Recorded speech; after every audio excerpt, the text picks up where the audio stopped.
Bagaimana jika mengharap anak agar mau belajar agama, mondok tetapi anak tersebut tidak bersedia? Apakah orang tua boleh memaksakan? Bagaimana kalau setelah dipaksa kemudian di pondok malah menyusahkan pengurus atau ustadz di pondok? Mohon solusinya ustadz. Yang perlu kita ketahui, meskipun pendidikan adalah hak orang tua untuk menyekolahkan anak, tapi saya berada pada sebuah kesimpulan bahwa pondok bukan satu-satunya lembaga pendidikan.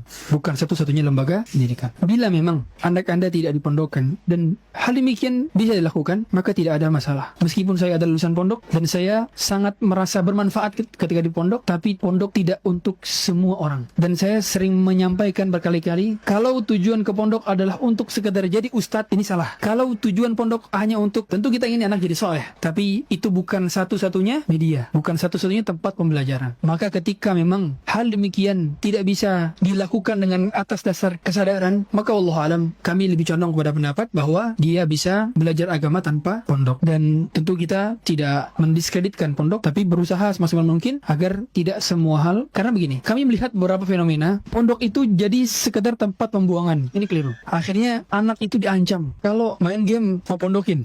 Tidak, pondok itu untuk orang berkualitas. Pondok itu harusnya adalah untuk orang-orang cerdas. Pondok itu harusnya untuk orang-orang yang IQ-nya di atas rata-rata. Karena ulama akan mencetak jadi ulama. Ulama itu harus cerdas. Kalau pondok hanya digunakan untuk orang-orang, mohon maaf, yang secara akhlak buruk, secara kecerdasan tidak secerdas yang masuk umum, lalu bagaimana kita mengharapkan ulama yang akan membimbing umat? Maksudnya adalah, hendaknya bila tidak berharap demikian, maka tidak perlu dipaksa. Wallahu a'lam.